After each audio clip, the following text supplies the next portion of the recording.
On November 2024, Mexican President Claudia Sheinbaum delivered a diplomatically masterful response to the United States' threat of tariffs on Mexican goods. In a time when geopolitical tensions and protectionist policies are reshaping global trade, Sheinbaum's statement stood out as a compelling example of how to assert sovereignty while maintaining a constructive tone. The tariffs proposed by Donald Trump threatened to impose a 25% levy on Mexican exports, citing issues related to immigration and fentanyl trafficking. Instead of bowing down to imperialistic gestures, Sheinbaum reminded the U.S. that Mexico is no colony, delivering a message that should resonate in Brussels, Paris, and Berlin. Respect is non-negotiable, and partnerships must be built on equality. In stark contrast to Europe's often weak-kneed concessions, Mexico's response embodies dignity and strategic clarity, proving that even amid power imbalances, there is room to demand respect without compromising economic stability. Europe, behold this diplomatic finesse. It's time to stop being treated as a vassal and reclaim agency in dealing with the U.S. Sheinbaum skillfully reframed the narrative, rejecting the U.S.'s coercive tactics without resorting to aggressive rhetoric. She emphasized Mexico's right to make its own economic decisions and pursue strategic alliances that benefit its citizens.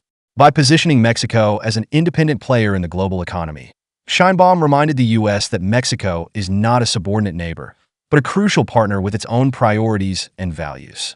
The U.S. is likely aware that escalating trade tensions with Mexico could have far-reaching consequences, particularly given Mexico's growing strategic importance, both economically and geopolitically. Furthermore, the increasing alignment between China and Mexico, as well as other global shifts, has made it clear that Mexico is no longer as reliant on U.S. trade and influence as it once was.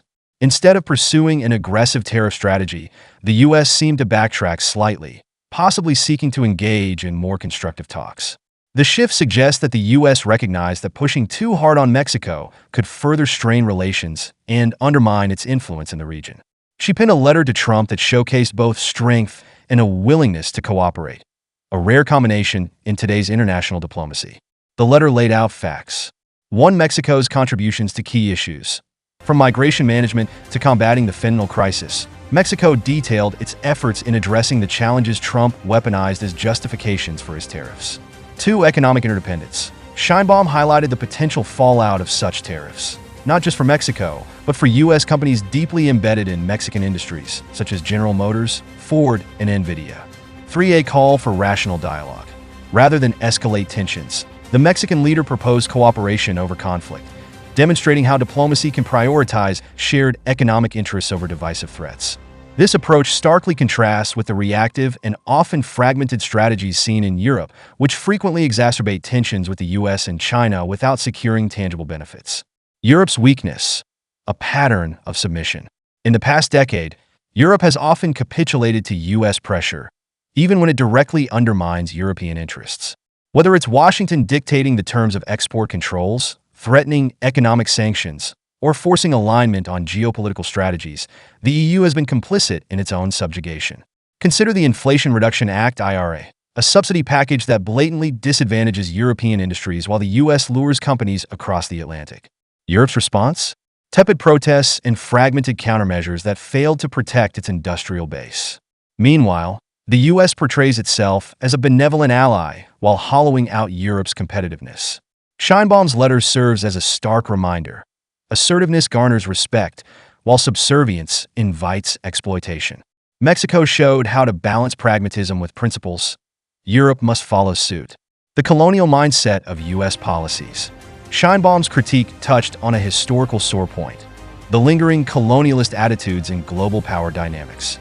Trump's tariff threats and the broader U.S. approach to international trade resemble the imperialist practices of centuries past, where dominant powers dictated terms and weaker states complied. In her own words, Sheinbaum warned against returning to an outdated paradigm where a colonialist simply points a finger and others obey. Her declaration, "We are independent and free states," is a rallying cry for all nations, particularly those in Europe, who continue to acquiesce under similar pressures. If Europe aspires to be a global leader, it must stop behaving like a subordinate. Economic sovereignty should not be sacrificed on the altar of transatlantic alliances, especially when those alliances serve to benefit Washington at Europe's expense. Mexico's diplomatic lesson for Europe, reclaiming sovereignty in trade. Claudia Sheinbaum's calm, yet firm approach highlights a principle Europe has failed to adopt: self-respect and sovereignty in negotiations. Her letter to Donald Trump was not merely a response to proposed tariffs. It was a manifesto of 21st century diplomacy. Mexico presented its achievements in migration management and countering the fentanyl crisis, dismantling the rationale behind punitive tariffs. Sheinbaum articulated Mexico's willingness to collaborate, but not as a subordinate. She demonstrated that mutual respect must underpin trade relationships. Europe's response to U.S. economic policies has often been reactive and submissive. Whether it's accepting the terms of the Inflation Reduction Act or tolerating overreach in transatlantic trade agreements, the EU frequently appears more concerned with appeasing Washington than defending its own industries and citizens. This weak stance has led to policies that undermine Europe's competitiveness while propping up American interests. The contrast with Mexico's dignified rebuttal is stark and telling. Trump's tariffs, a boomerang effect. The irony of Trump's tariff threats against Mexico is their potential to harm U.S. businesses. Over 80% of Mexico's exports go to the United States, forming an intricate supply chain that includes American giants like General Motors and Ford. Mexico's manufacturing hubs are integral to the North American economic bloc, and disrupting this relationship would trigger inflation, job losses, and economic instability on both sides of the border. This interdependence is something Mexico expertly leveraged in its diplomacy. Sheinbaum's response was not just about defending Mexico. It was about illustrating how a cooperative approach benefits all. Her strategy exposed the self-defeating nature of Trump's aggressive tactics, forcing Washington to reconsider. Europe, by contrast, has rarely turned U.S. policies to its advantage. Instead, it often absorbs the fallout, whether from sanctions, subsidies, or trade barriers. By taking notes from Mexico, Europe could strengthen its hand in negotiations, showcasing how its economic clout is essential for global stability. From partnerships to equality. Sheinbaum's diplomacy also underscores the importance of equality in international relations. Mexico is not merely a trading partner. It is an independent state demanding respect. The message to Trump was clear. We are your neighbors and collaborators, not your colony. This sentiment resonates deeply in a world where former imperial powers still exert undue influence over weaker nations. Europe, despite its economic might, often acts as though it is beholden to the United States. This dynamic erodes the EU's position on the global stage, relegating it to the role of a subordinate rather than an equal. Learning from Mexico's approach means recognizing that true partnerships are built on mutual respect, not coercion or deference. Mexico's response to Trump's tariffs illustrates that diplomatic strength doesn't necessarily correlate with military or economic power. Instead, it hinges on strategy, unity, and leveraging interdependence. By focusing on shared interests and calmly dismantling the rationale for unilateral actions, Claudia Sheinbaum turned a moment of confrontation into an opportunity for dialogue. This type of diplomacy reframes power dynamics, proving that even smaller economies can stand firm against global giants when they adopt a clear, principled approach. For Europe, the lesson is profound. While the EU boasts immense economic and political influence, its hesitation to push back against U.S. policies undermines its credibility. The Inflation Reduction Act, IRA, for example, heavily subsidizes American green industries at the expense of European counterparts. Instead of launching a unified, strategic response, EU leaders have resorted to fragmented lobbying efforts, yielding little tangible benefit. If Europe adopted Mexico's assertive but cooperative strategy, it could reshape its relationship with Washington, fostering more balanced and equitable partnerships. Beyond Mexico and Europe, global implications. Sheinbaum's handling of Trump's tariffs reverberates far beyond North America. It signals a shift in global diplomacy where emerging powers are increasingly unwilling to accept unbalanced relationships. Nations like India, Brazil, and South Africa have also adopted firmer stances in multilateral forums, demanding a fairer share of global influence. Europe, however, risks being left behind. Its inability to assert its interests effectively in the face of U.S. dominance creates a vacuum that others, such as China and BRICS nations, are eager to fill. By studying Mexico's approach, Europe could position itself as a leader in advocating for fairer global governance, one that prioritizes mutual benefit over unilateral advantage. Why Europe is unlikely to follow Mexico's lead. While Mexico's response to Trump's tariffs is a masterclass in diplomacy, expecting the European Union to adopt a similar approach is, unfortunately, far-fetched. Despite its economic clout and strategic importance, the EU faces structural and political challenges that make such a unified, assertive stance improbable. 1. Fragmentation within the EU. The EU is not a single entity, but a union of 27 member states with diverse interests and priorities. Unlike Mexico, which acted as a cohesive unit under Claudia Sheinbaum's leadership, the EU struggles to present a unified front. Diverging national agendas. Germany's focus on maintaining trade ties with the US often clashes with France's push for European strategic autonomy.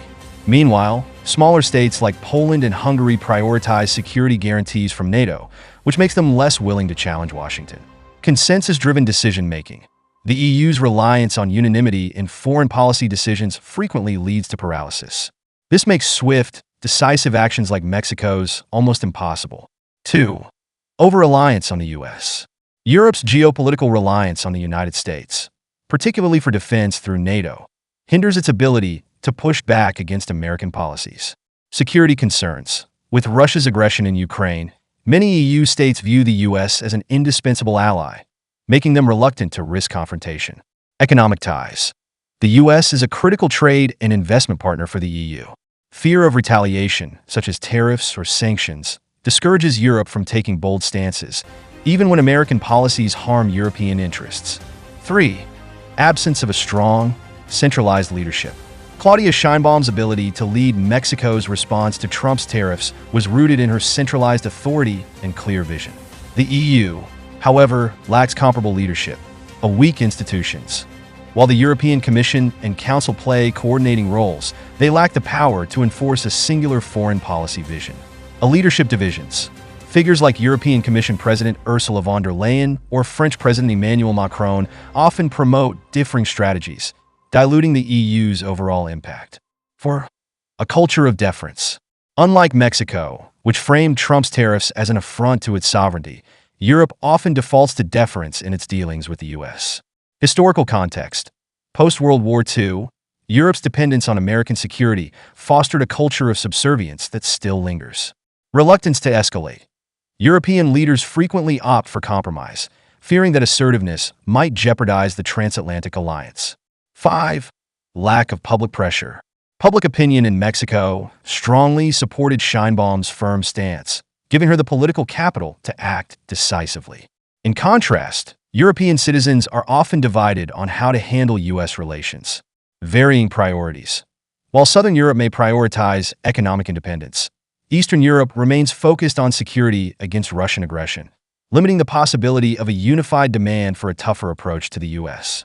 What would need to change? For the EU to replicate Mexico's assertive diplomacy, several systemic changes would be necessary. Unified strategic vision. The EU must develop a coherent foreign policy that balances economic, security, and political goals. Strengthened institutions. Empowering EU bodies like the European External Action Service, EES, to act decisively could streamline decision-making. Reduce dependence on the US. Developing a robust European defense capability and diversifying economic partnerships would give the EU more leverage. Public mobilization. Leaders must cultivate a narrative that emphasizes sovereignty and fairness in transatlantic relations to gain public support for a firmer stance. Conclusion. While Mexico's diplomatic triumph under Claudia Sheinbaum offers valuable lessons, the EU's structural challenges, geopolitical dependencies, and lack of centralized leadership make it unlikely to adopt a similar approach. Until Europe overcomes its internal divisions and reduces its reliance on the US, its potential to assert itself on the global stage will remain unrealized.